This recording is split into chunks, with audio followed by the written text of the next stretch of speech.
You might not know this woman, but you've likely heard her words. It's better to cry in Rolls Royce than to be happy on a bicycle. Yes, it's that iconic line. This woman is Patrizia Reggiani, or as some call her, Mrs. Gucci.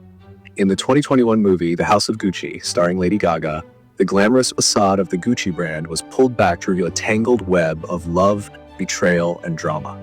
But compared to the film, the real story of the Gucci family is nothing short of a royal drama in the world of capitalism. The story begins in 1921. At the age of 40, Gucci opened a leather goods store in Florence. During its early decades, Gucci was shaped by the political landscape of the time. The realities of World War II and trade embargoes forced the company to innovate. When quality leather was scarce, they used calfskin, wicker, and wood to craft handbags, materials that would become Gucci signatures. When tourists returned to Italy after the war, Gucci handbags became the perfect souvenirs. Famous women who wore Gucci included Elizabeth Taylor, Sophia Loren, Katharine Hepburn, Bette Davis, Jacqueline Kennedy, and even Queen Elizabeth. After Gucci passed away in 1953, the family business was handed down to his 4 sons, Aldo, Vasco, Ugo, and Rodolfo. Initially, the brothers coexisted peacefully, but as the brand expanded, tensions began to surface. Aldo, the business genius among them, spearheaded Gucci's international expansion, opening its first overseas store in New York. Rodolfo, however, focused more on design and brand identity, fearing Aldo's aggressive strategies might dilute Gucci's high-end appeal. Their differing visions for the company eventually escalated into open conflict. The real breaking point came in 1983 when Rodolfo passed away, leaving the majority of his shares to his son, Maurizio Gucci. With his newfound power, Maurizio ousted his uncle Aldo from the board. In retaliation, Aldo accused Maurizio of forging his father's signature to avoid paying 14 billion lire in inheritance taxes. Ultimately, by 1989, Maurizio managed to seize full control of the company, forcing other family members out.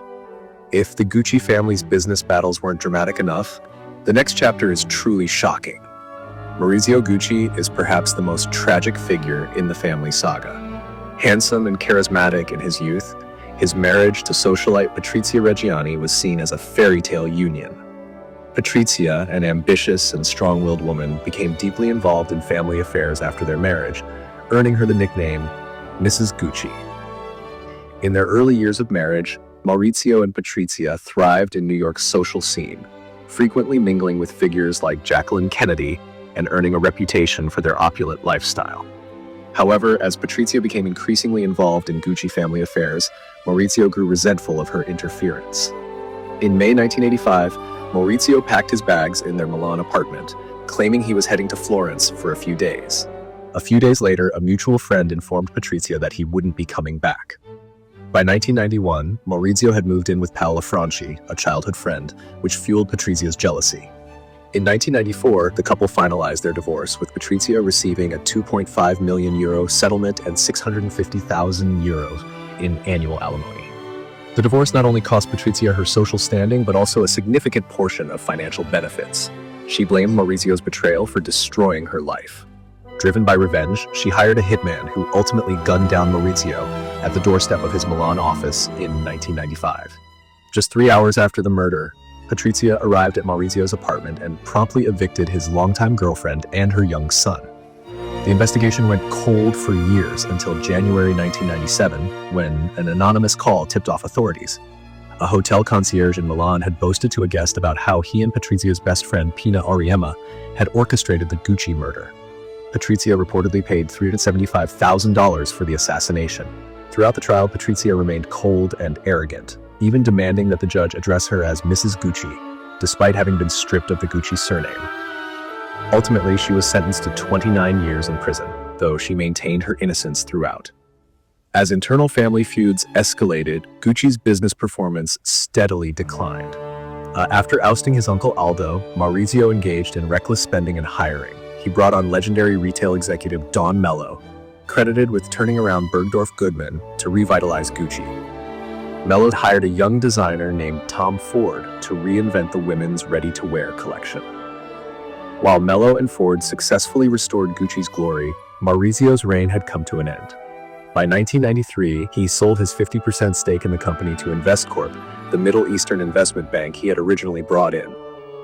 With this transaction, the Gucci family permanently lost control of the business.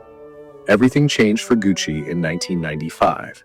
On March 1st, Tom Ford, who had risen to the role of creative director, held a groundbreaking fashion show. Kate Moss walked the runway in a silk jewel-toned blouse unbuttoned to the chest. Ford's designs exuded modern sophistication and sensuality, aligning Gucci's image with the empowered, fashion-forward women of the era. That collection's success catapulted Gucci's revenue by nearly 90% within a year. Today, Gucci stands as one of the world's most successful luxury brands, but the family saga behind it remains a source of fascination. From the founder's triumphs to sibling rivalries, father-son betrayals, and spousal vendettas, the Gucci family legacy is a tale of ambition and tragedy. Was it money that blinded people with desire, or was it desire that clouded their vision? Thank you for listening to today's story. If you enjoyed it, feel free to like and follow. Thank you.